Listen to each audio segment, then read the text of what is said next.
Okay, good evening, everyone. It's 7 o'clock. We do have a public hearing scheduled for 7 p.m. And the public hearing involves a Section 8 Housing Choice Voucher PHA plan. So, can you use the public notice? Sure. Please take notice that the Town Board of the Town of Wilton, New York, County of Saratoga, will hold a public hearing for the purpose of receiving comments from the public on a proposed PHA Plan 2020 for the Section 8 Housing Choice Voucher Program. Copies of the PHA Plan and all supporting documentation are available for review by the public at the following locations during regular business hours: Town Clerk's Office, Town of Wilton, 22 Traver Road, Wilton, New York, 12831, and Joseph E. Mastriani, Inc., 11 Federal Street, Saratoga Springs, New York, 12866. Said public hearing will be held on Thursday, October 3rd, 2019, at 7 p.m. at the Wilton Town Hall located at 22 Traver Road, Wilton, New York, 12831, at which time all persons will be given the opportunity to be heard.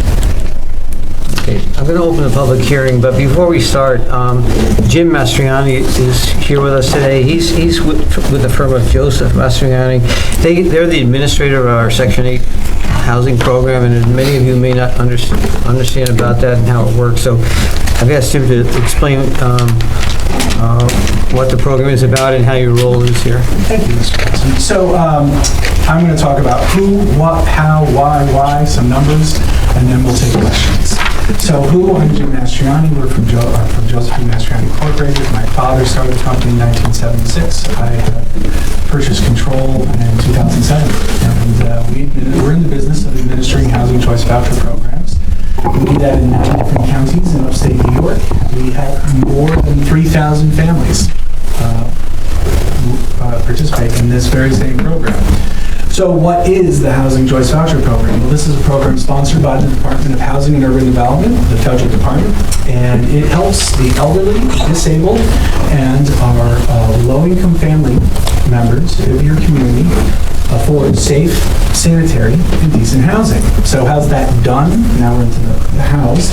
So that is done by providing a subsidy directly to the participant's landlord. And that subsidy is built upon the participant's income. So you have to be qualified, you have to be able to be a low-income person to be able to participate in this program. And then we have a very complex calculation. It's kind of like doing your taxes.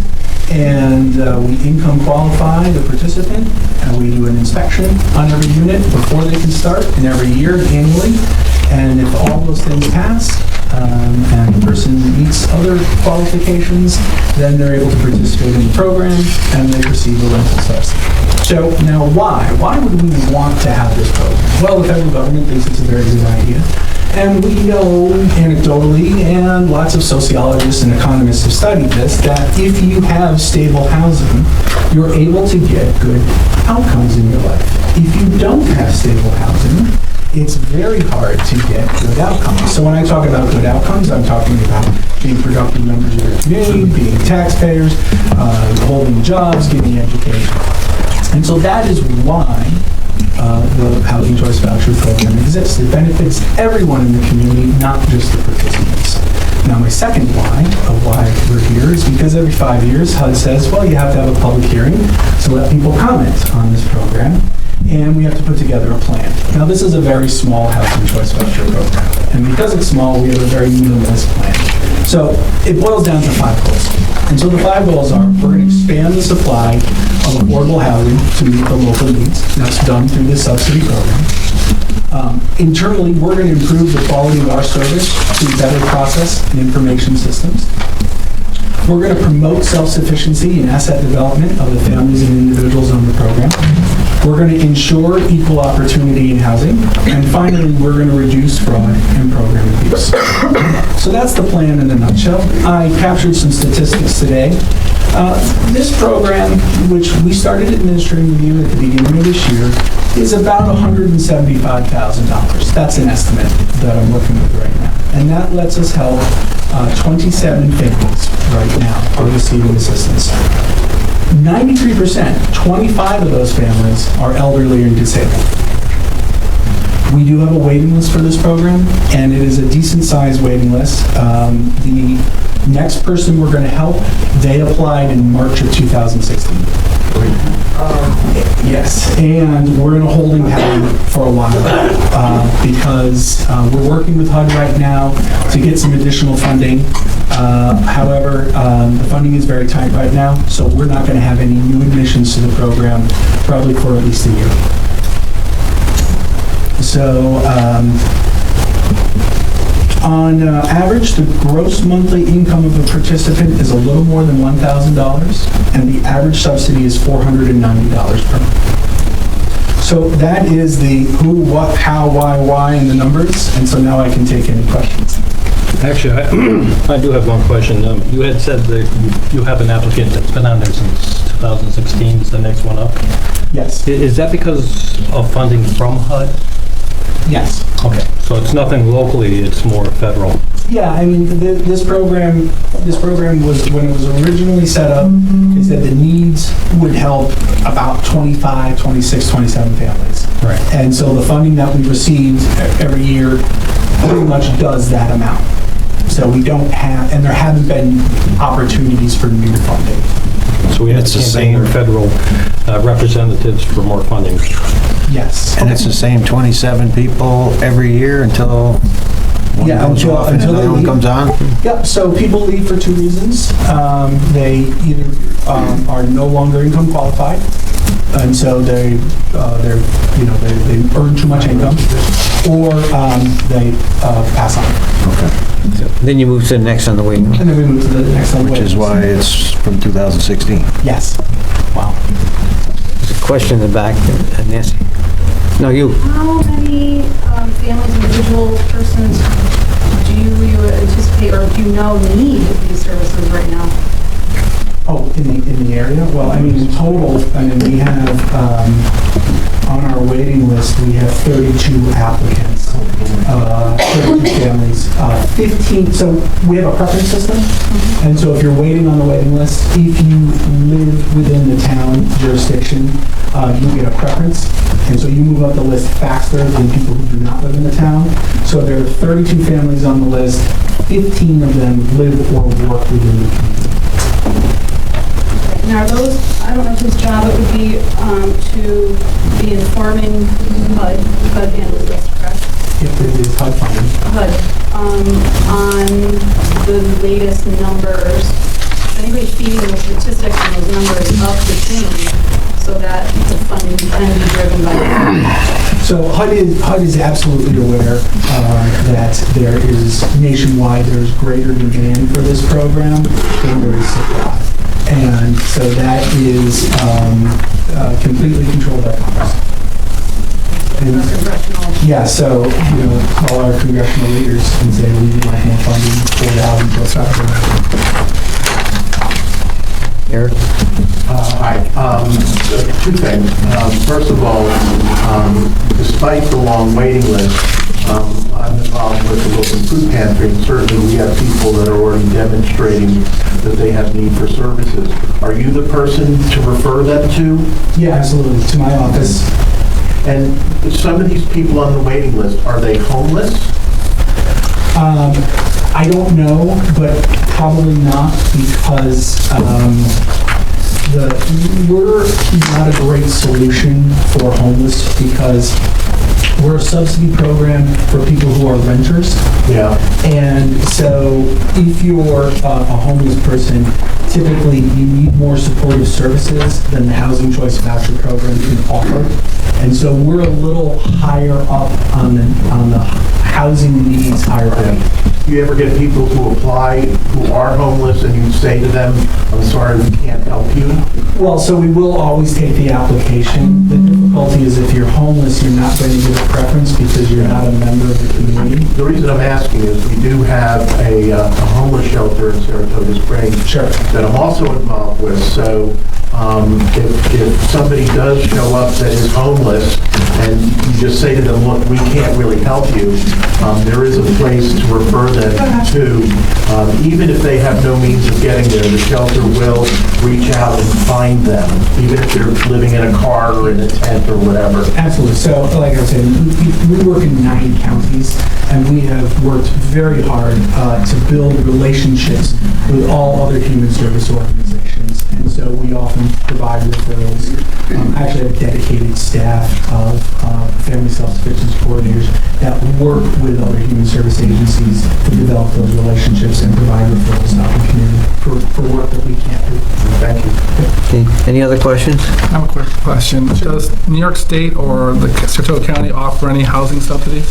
So actually New York State runs a very large housing choice voucher program, and I'm very familiar with that because my organization is the administrator for several different counties, not including Saratoga County. And so there is a Saratoga County program as well. Okay, thank you. Okay. Anyone else? Jim, thank you very much. Thank you. And I'll close the public hearing.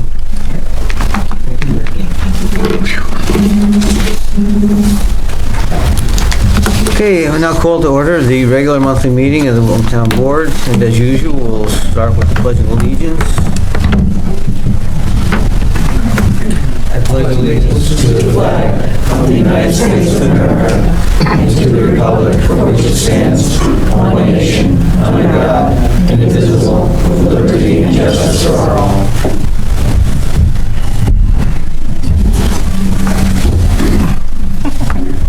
Roll call. Supervisor Johnson, Here. Councilman Stryker, Here. Councilman Bogartis, Here. Deputy Supervisor Lamb, John is excused. Councilman McEachran. Here. Okay, I'm going to move down on the agenda to number 7. We have folks here from the Wilton Emergency Squad, and I invited them here because they received a very prestigious award from New York State, and I want to congratulate them and recognize them, and I have a plaque to present to them. I would ask Nash to join me up here, and you can introduce the folks that are with you.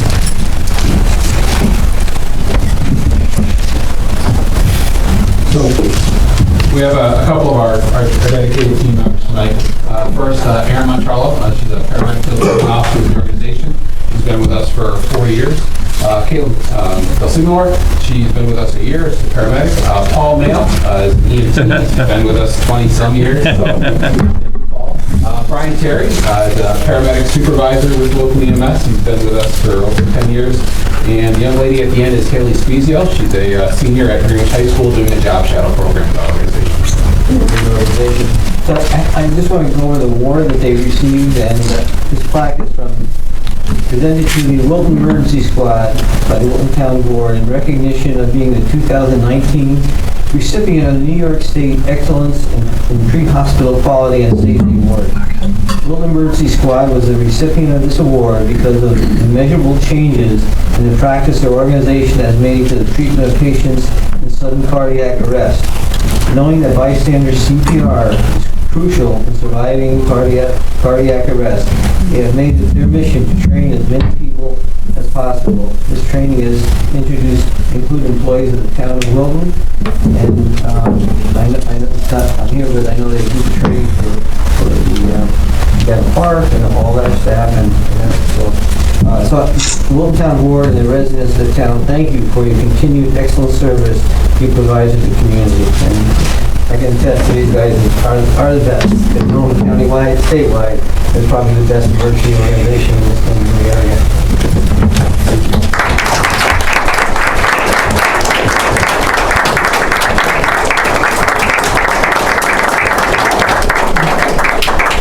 Thank you. Thank you. Thank you all very much for your support. Great job. Nash, you do a great job. Thank you, and your whole crew.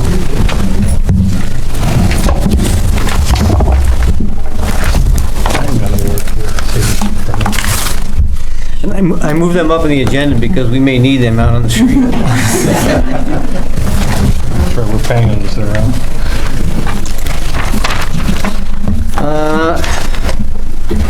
We begin the meetings, before we get into the agenda items, with public comment. The first is Nancy Schumacher from 9 Bradford Drive. Would you come up here to the mic, please? Can I stay from here? It's a requirement. You want to speak? I really just had a question. I had asked if there was any hazardous waste collection in the town, and was told, no, there isn't. And I'd like to know why, because I'm sure a lot of us have things around the house that should not be thrown in the garbage or the trash or whatever, or in the backwoods. And is there any possibility of doing this collection? Yeah. I know I called the Saratoga. No, go ahead. Let me. I tried calling the Saratoga Public Works or whatever it is at the trash. No answer. We just did that, didn't we? For days. We did bulk. We just finished a bulk pickup day, Bulk and is different than the right. hazardous. And Hazardous waste. when I get to the budget, you'll see that it's in there for next year. Thank you. Thank you. Every other year or so. Didn't we do it last year? No, we haven't done it in a couple of years, What was it, 2 years ago? or 3 maybe. Yeah, it's been a little bit. Eric Rosenberg. Oh, yeah. How will you know when this is going to be? It'll be advertised. We haven't come up with a date yet. You got to go through DEC and hire a firm. And I would say it'll probably be in the spring Advertised where? on our website, and we'll post it. We'll put it in the Wilton Report and other newspapers. In the Saratoga? We don't. It's too expensive. It seems to me that everything is already done when you get the Saratoga, so. Yeah. But I was curious. Probably do that. But it's not in Saratoga. Yep, that's not happening. Thank you. All right, we'll make sure that the residents are notified that it will take place, but I'm guessing it'll probably be in the spring. Thank you. Eric Rosenberg?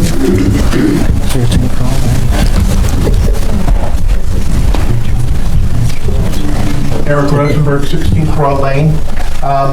For a number of months now, I've been referring officials of the town to these 2 booklets put out by the Department of State Local Governments Committee, and addressing the need to be in compliance with what these documents say. And I've attended a lot of meetings, and one thing I feel confident in saying is that there's a lot of things that these booklets say that we should be doing that we're not doing here in Wilton, and that's not debatable. The question is why. The question is why is it important? Because it's not just about compliance. Section 129-2 of the Wilton Code states the purpose of enacting our zoning code: to promote the health, safety, morals, prosperity, and general welfare of the residents of the town of Wilton, to preserve the rural attractiveness of Wilton, to provide a sound environment for the residents of Wilton now and in the future. The zoning code puts people on notice of what they can and cannot do with their property, and what happens if they violate the code. It's about protecting the property interests and property rights of all the residents of Wilton equally and fairly. The hope is that every property owner will do the right thing. Unfortunately, many property owners do not. Zoning is, in effect, a zero-sum game. When town officials and employees refuse to fulfill their legal and ethical obligations to follow the laws, rules, regulations, and procedures set out by the state of New York, and allow one property owner to violate the zoning code, then another property owner always pays a price. We have code enforcement based on one neighbor complaining about another neighbor, which is how it works here in Wilton, and that creates a problem between neighbors. And there are lots of reasons why people don't complain other than the absence of a violation. Others pay the price when a violator is not held accountable, when variances are granted that they are not legally entitled to because Section 267B of the town law is not applied, or when somebody intentionally builds something in violation of the code, or someone fills in protected wetlands, or someone illegally cuts down trees, or when there's selective enforcement and some people are required to comply with the code and some people are not. Or we have a tenant at 3 Parkhurst Road who's still running an illegal auto shop even though he's already been to court. or the property condition of Johnson Wrecking Yard that is a dangerous situation because it's open to the public and somebody could go on the property and hurt themselves. Or it's 421 Northern Pines that's still in violation after 15 years. I could certainly list many more situations. The bottom line is that failure by town officials and employees to comply with the rules, regulations, and procedures in these documents has an impact beyond the present. Moreover, it is important to remember, allowing one property owner to violate or be in violation of our code is always at the expense of the rights and interests of other property owners. Thank you. Thank you.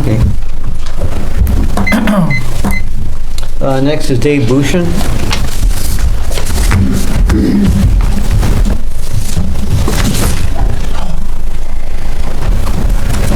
Hi, I'm Dave Bushin, 201 Heritage Way, Wilton, New York.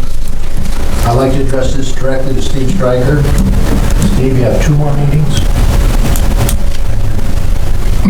Not going to be here anymore. Steve's been on the board for 8 years. Done an absolutely fantastic job. I've done a lot of door-to-door over the past 8 years ever since Steve. Never heard a bad word about Steve from anybody, really. And that's the world of politics. That's unheard of. I think everybody says nice things about you. And I've even heard Eric say some nice things about you. Not true. At least one good thing from you about it. Let's see. I helped a little bit on your 2011 campaign and then helped you win your re-election in 2015 when you were unopposed. So that was... Thank you. And you've always been upbeat, positive, the town will miss you. On a personal note, with me, when I came to town here as a single newcomer to Wilton and wanted to get involved in community activities, you welcomed me to the community. You encouraged me to get involved with the zoning board and also local politics, which I'm not sure was a good idea. But all the while, you gave me advice and guidance. For that, I'm thankful. Good luck in your future endeavors, and I hope you remain involved with the community and hope to see you back at Hawaii. Thank you, Dave.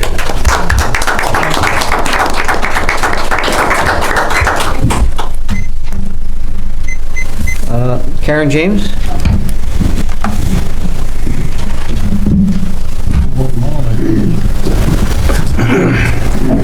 Aaron James, 647 Wilton Gansford Road.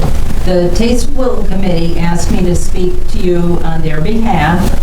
We just wanted to let you know that our second time around was better than the first. We did better on attendance and money raised. We really appreciate the support of the town board and our town members.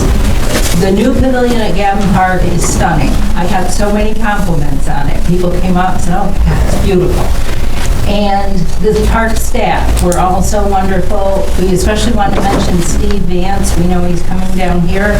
He's a good worker. He's polite and efficient and conscientious. Everything went well, and we hope that you will all, help us next year when we do our event. It was a lot of fun, and it was a very good sense of community. We really, everybody enjoyed it. So, thank you. Yeah. Thank you. Yeah. It was a great event. We tried it last year as part of the bicentennial, and it was so successful. We said, we're going to make this an annual town event. And thank you to Karen and Sue Garrett and the rest of your committee, because great job organizing it. And I think the new pavilion certainly helped with the logistics of it and getting everybody under one roof, those types of things. So I just hopefully we'll continue it in the future.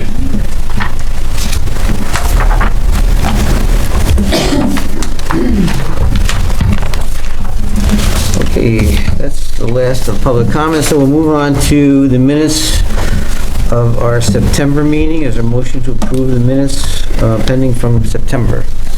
I'll make the motion to approve the minutes from September. I'll second it. A motion and a second. Is there any request for changes or amendments? Okay, hearing none, all in favor? Aye. Any opposed? So moved. Item 5, at 7 o'clock, we had the public hearing on the Section 8 Housing Choice Voucher PH8 plan. You do have the plan before you. We were looking for a motion to approve that plan with John Mastriani Company, so Joseph Mastriani. I'll put forth a motion to approve the Section 8 Housing Choice Voucher PHA plan. Second it. Okay, we have a motion and a second. Any questions or discussion? Okay, all in favor? Aye. Aye. Any opposed? So moved. Art, can I just ask a quick question on that, just real quick? Is there, if the board could look into what you guys could do to assist this company in getting more funding, if you could make that part of your agenda, that would be appreciated, I'm sure, by a lot of people. Yeah, no, we've tried that, and we will continue to get additional funding. It's tough when you're dealing with the federal government, and there's so many different municipalities and cities and stuff to deal with, but it's important to the town, and if we can get more people on that program, we're certainly going to work towards that. Thank you.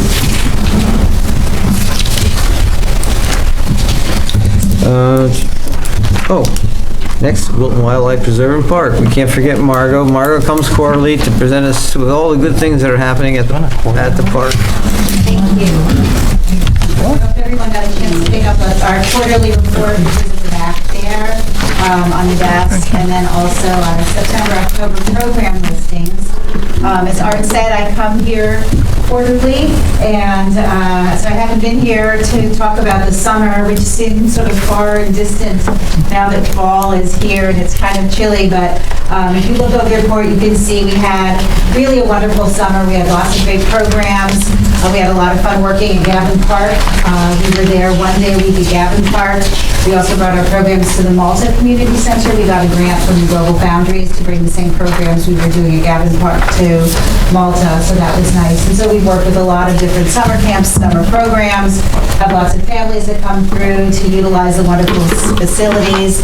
At Camp Saratoga to walk on the trails, enjoy the pavilion, to use the pond, all of those things. So it was really a good summer from lots of perspectives, and you can see if you look at our environmental education public programming side, the recreation side, those of you who are familiar with the Saratoga Striders, they do a summer run series, and so they had another successful series of the summer runs, brings out lots of people, all ages, all abilities. It's a really wonderful, inclusive club, and so they really, again, enjoy the facilities at Camp Saratoga. And then finally, with conservation, that really is under the purview of our partner, the DEC, who manages now most of the land that's Wilton Wildlife Preserve and Park that's under this Saratoga Sand Plains Wildlife Management Area. I know the town's been working closely with them on developing some new recreational offerings, and at some, I think parcel 45 is also owned by DEC, and so we've been working with them on some trail projects and then conservation projects as well. So we'll continue as we gear up for winter season and getting ready for hopefully some snow, for grooming for the trails at Camp Saratoga.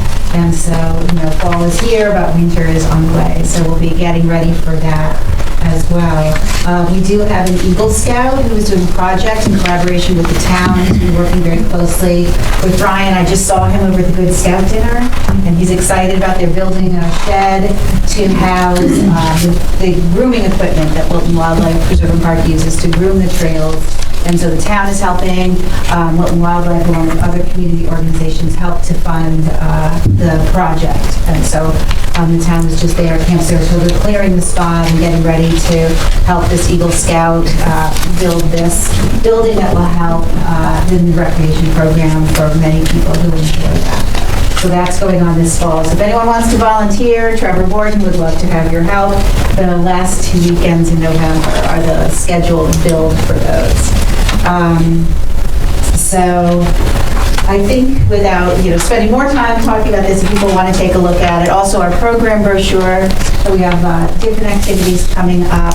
But I would be remiss if I didn't mention that our fundraiser is Sunday, October 20th. And because we're all about butterflies who all live in science class, metamorphosis, that's what the butterflies do when they become a butterfly from a caterpillar. So it's a transformative change. And so we look to recognize someone in the community who has done transformative change in their life. And Art Johnson, I think we can all agree, in all of his long public service for the community, really exemplifies that. So we will be honoring him on October 20th at our Wild About Tree fundraiser. So I know some of you have already sent in your RSVPs. Thank you. We'd love to have you join us for that. And so that will be a nice event. It's at the Saratoga National, the private Saratoga National. Thank you. Any questions for Margot? Great work again, Margot. Thank you. Oh, thanks. Back to the schedule. Thank you. Thank you.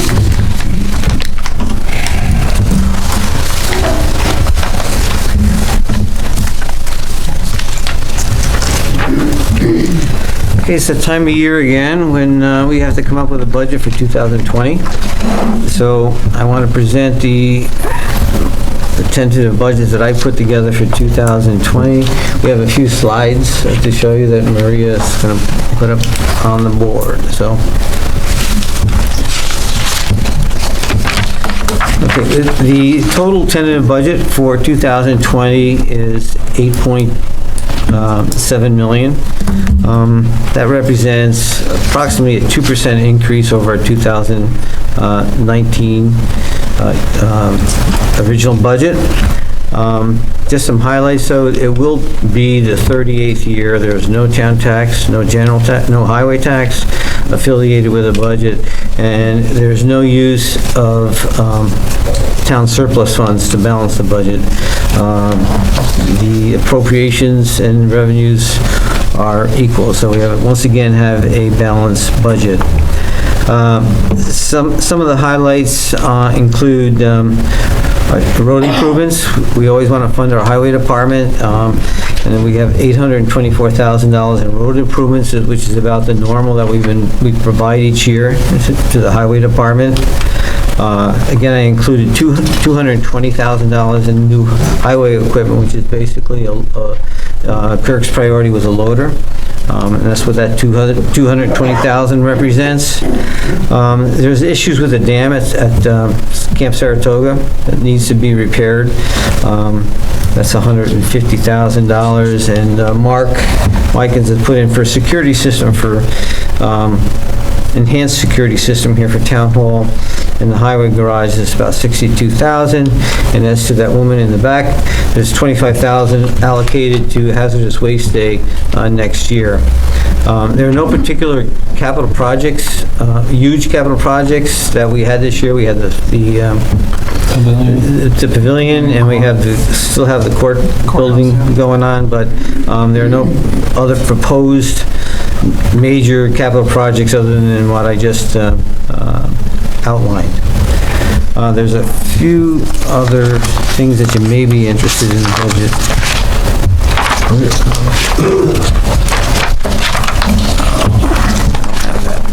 Well, first let's go to this slide. This just shows a pie chart of the budget functions, where our money goes. And as you can see, it's pretty much self-explanatory. It's the highway department and town government operations, including employees and town benefits, pretty much make up 50-50, and then the park being the third most area where we spend money. There's a few other areas, the home and community service, transportation, and public safety, but those are the three areas where your money goes. And next, where do we get that money? Again, it's no secret. On the pie chart, you can see that sales tax is 70% basically of our revenues. And for 2020, I know there's been concern about the mall closing and sales tax collections, but this is a very conservative estimate. It's based on what we're actually receiving for this year. I'm not projecting any particular increase in sales tax revenues for next year. So we should be in really good shape. And actually, on the mortgage tax side, we didn't receive what we had anticipated this year, so I actually reduced our anticipated mortgage tax revenue. But given those two big items, on conservative estimates, our revenues and expenses will be equal with what's in the budget. There is, on the salary side, there is a 2% COLA for both town employees and elected as well. Yes. I don't have my other sheet. Is there anything else on that sheet that warrants? No.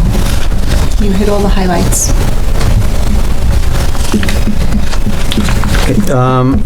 This is my tentative budget. There will be a workshop held and it'll be a working workshop with all the town board on next Tuesday, the 8th. It is a working workshop, but it is a public meeting, so anybody can come.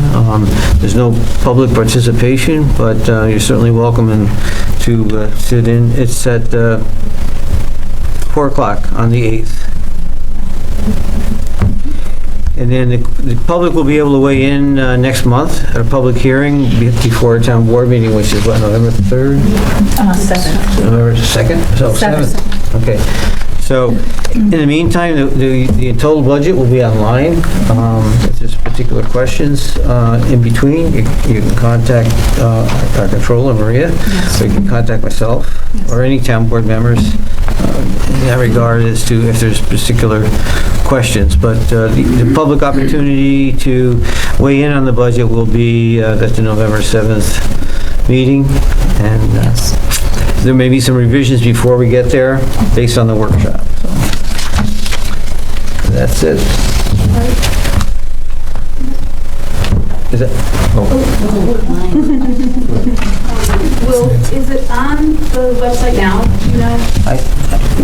Did you put, I think it goes in after tonight, is that one? After tonight. Okay.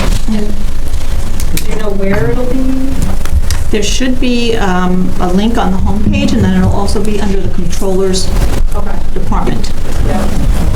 And will updates as they come along, will those get put on there? Or Yes. will those not be released until? No updates. When the preliminary budget is developed, that's when that updated version will go on. And then when the town board adopts the budget at the November 7th meeting, that adopted budget is also available online. Do the changes, if we make changes, that goes into the preliminary and is posted Correct. before the public hearing? Yes. And that's what the public will be invited to comment on. Yes. I do have to mention, I said, this is Maria's first budget, and I tell you, it was smooth as could be. Yeah, thank you. Certainly made my life easier. And this is my last budget. Yeah. Thank you. Thank you. Thank you, Art. Thank you. And also, I got to recognize the department heads, because the department heads do not put a lot of fluff in the budget. They put in, Maria looks at it, and pretty much they've been right on what they've been spending over the prior year. So The department heads have been very they deserve a lot of credit too. Yes, agreed.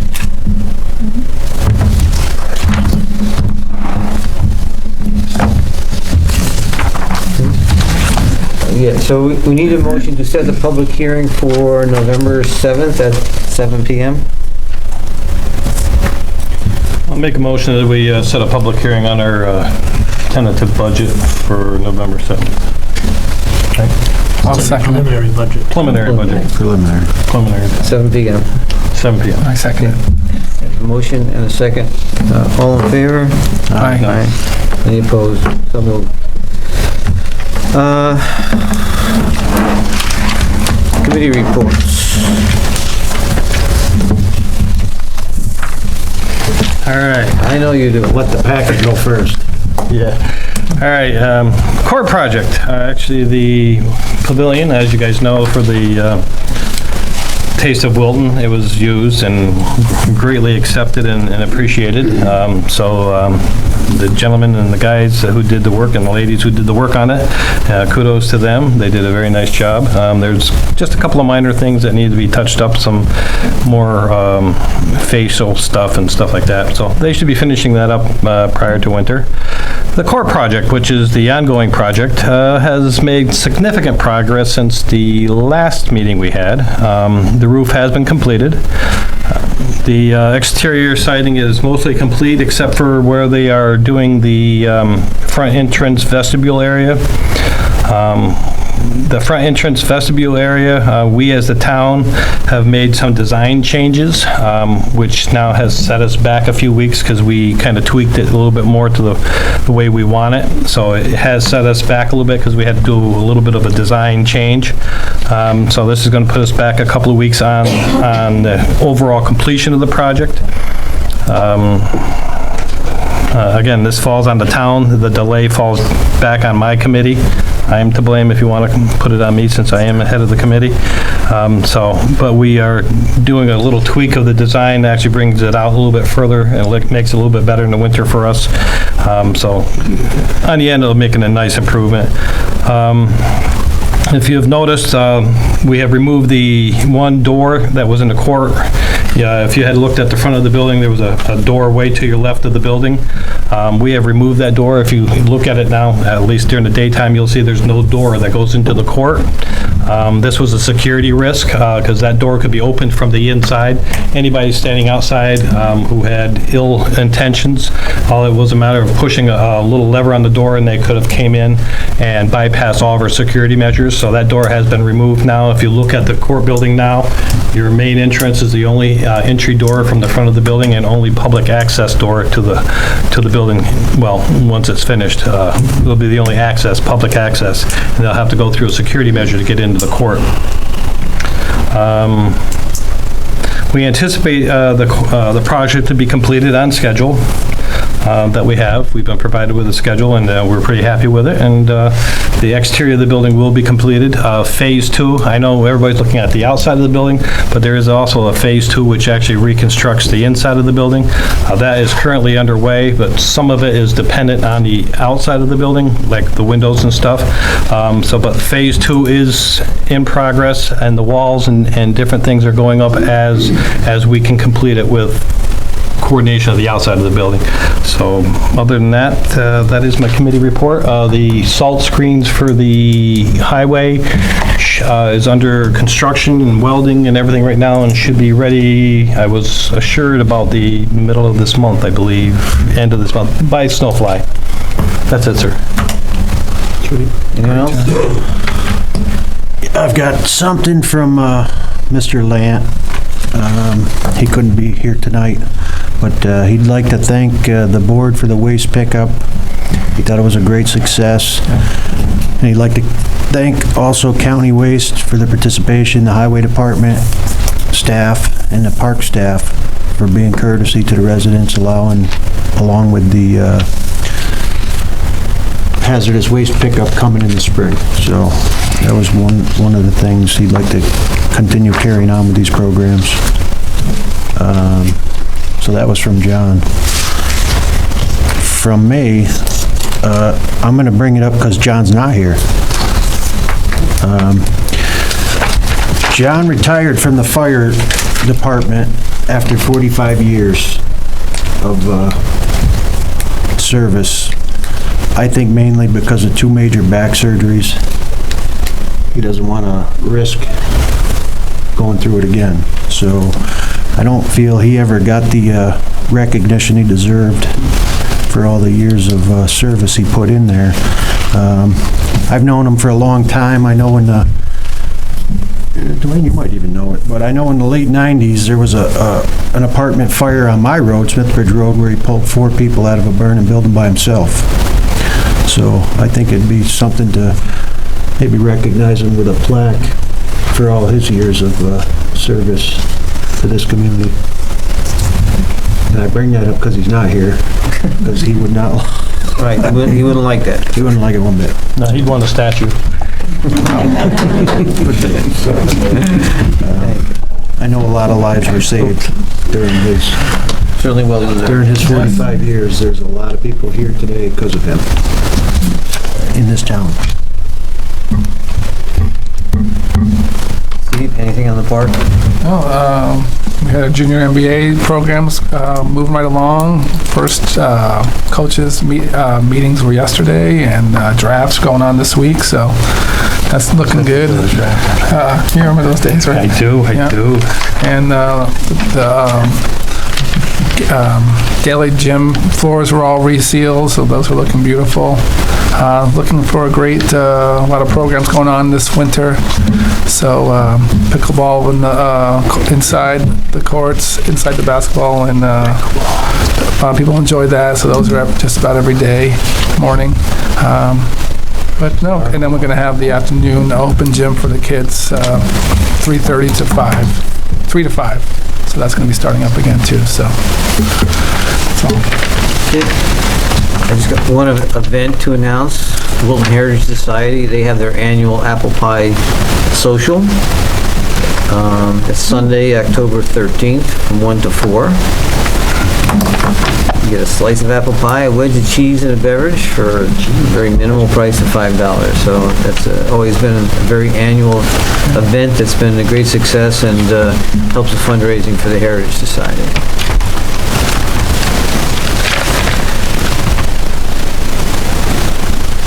Okay. Now, Maria, on to you. And the Controller's report. So we have budget transfers that are designed to move money from departments and accounts that have money to departments and accounts that require money to pay bills. As you go line by line, you'll see that for the most part, we're taking it from the contingent account, which is budgetarily developed for the exact purpose of what we're doing right now. When we need money, we take it from our contingency that's built into the budget. We are moving some money that we didn't use for Park Fest to the Wilton, Taste of Wilton event. And we have our Trails program, which has some money that we're moving to conservation. So it's related, but better accounting-wise, to put the money into the conservation for a planned project that we're going to be doing. So items 1 through 5 are for board approval. Any questions for Maria on those? I'll make a motion to approve the budget transfers 1 through 5 in the Controller's report. Is there a second? I'll second it. Any discussion? We have a motion and a second. Any discussion? Questions? Okay, all in favor? Aye. Aye. Any opposed? So moved. The next section is related to personnel. The first item is for the board to discuss or decide on the appointment of Tina Weber as the town's assessor. Right now, she's the interim assessor, and this is something that requires the board to approve. Yeah, we did advertise the position for a month since our last meeting. We did get some applications. We did review the applications and believe that Tina is by far the most qualified from those applications. I'd like to make a motion to appoint Tina Weber as the new town assessor. I'll second it. And that would just to add, it would be to a term ending September 30th of 2025. It's a 6-year, that would be 6 years. You need that in the motion? It's a 6-year appointment. You need that in the motion? Yeah. Make a motion to appoint Tina Weber as the town assessor through September 30th, 2025. I'll second that. Okay. We have a motion and a second. Is there any discussion or questions on the appointment? Okay, hearing none. All in favor? Aye. Aye. Aye. Any opposed? No. Motion carries 3-1. Tina is looking to attend training in Batavia, New York, and requires board approval because it involves overnight travel.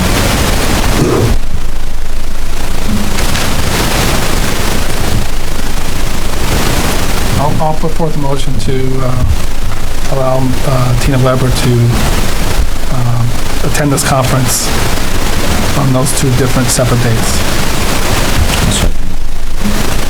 We have a motion and a second. All in favor? Aye. Any opposed? Okay, so moved. I am requesting to attend training as well, myself, from Tuesday, October 22nd to Thursday, the 24th, and it requires overnight travel and therefore the board approval. Make a motion to approve Maria Moran to attend the training in Brittany. I'll second it. The motion is second. Any questions? Maria's here to answer. This is for accounting purposes? Yes. Yes, but I am staying with my mom. She's always looking to save money. Right? Couldn't afford the lodging anyways. Okay, all in favor? Aye. Aye. Any opposed? So moved. There's a carryover of vacation time for Ryan Riper, engineer, and the board has requested to honor that carryover request for a necessary specific reason, and not for an indefinite period of time. We don't know, Ryan. Only because of the end of the shirt. Can't take time off because we need him to do another. That's right. Allow me to take vacation. I'll make a motion to approve the carryover vacation time for Ryan Riker. I'll second it. Motion is second. All in favor? Aye. Any opposed? So moved. And lastly, under personnel, Stephen Vance has resigned from his park maintenance position. He's accepted a position as building maintenance mechanic at the base rate of $17.23 per hour. This is effective Friday, October 11th. And the board is requested to accept Steve Vance's resignation and hire. I'll put forth the motion that we accept Steve Vance's resignation from park maintenance and his hire as building maintenance mechanic. Is there a second? Second. Okay, motion is second. All in favor? Aye. Any opposed? So moved. Do we appoint Jason to highway? Was that last meeting? Yes, that was, yes. Under our other category, we did receive bids for the Daily Gem HVAC system. They were received from J.E. Monahan Metals for $105,900 and from McLean Electric for $20,328. And the board is requested to accept these bids. These were the lowest bids received. This is going to require a transfer though for, I think they're more than we had originally Correct. projected for the year. Yes, correct on both counts. We had originally budgeted based on older information that we had a couple of years ago when this project was first thought about, and since then, of course, the amount went up, so the budget is not quite enough to carry this.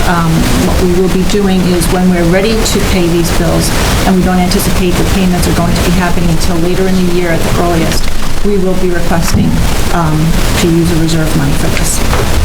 Park reserve monies. Yes. So we need a motion to accept these two low, they were the lowest bids. These were the lowest bids, yes. And they're Yes. Isn't there some of the Daily Foundation money going towards it? Correct, yes. Is that included in this, or? It is, these amounts are not net of that award that we're going. They'll drop a little. Right, it'll cover part of it. So. Okay. Do we have someone move it yet? Not yet. I put forth a motion that we accept the lowest bids for the HVAC project from Monahan Metals for $105,900 and from McLean Electric for $20,328. I'll second that. Okay, a motion and a second. All in favor? Aye. Aye. Any opposed? So moved. And lastly, Tracy Moran is asking the board's permission to apply for a JCAP grant. That would be for the court building. Comes at a great time because we are laying money out for renovation and there is the potential to get some money from the state for reimbursement.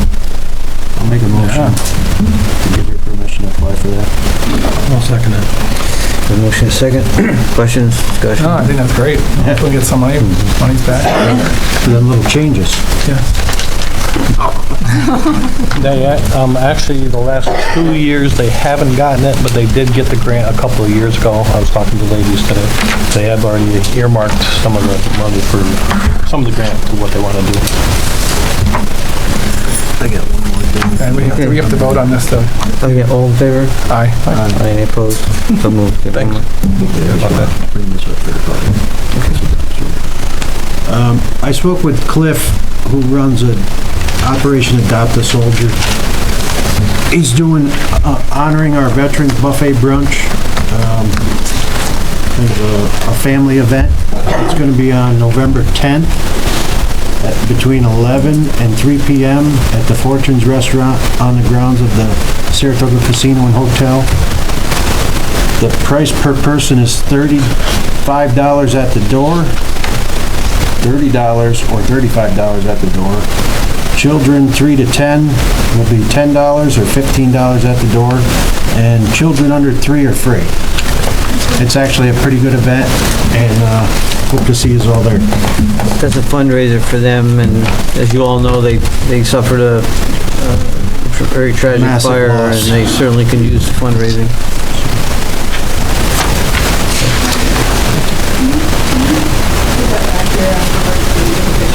Sure.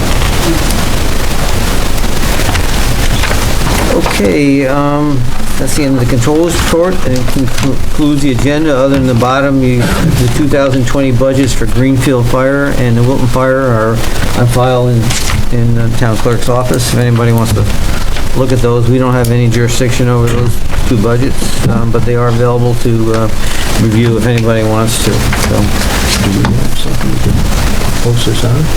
Yes, I can put it on forward if you want. Okay. I'm gonna call out and take a picture first. okay, there's no other business. Motion to adjourn. For the motion to adjourn? Second. Motion and a second. All in favor? Aye. Any opposed? So moved. Thank you, everyone. Good night. Thank you. Huh?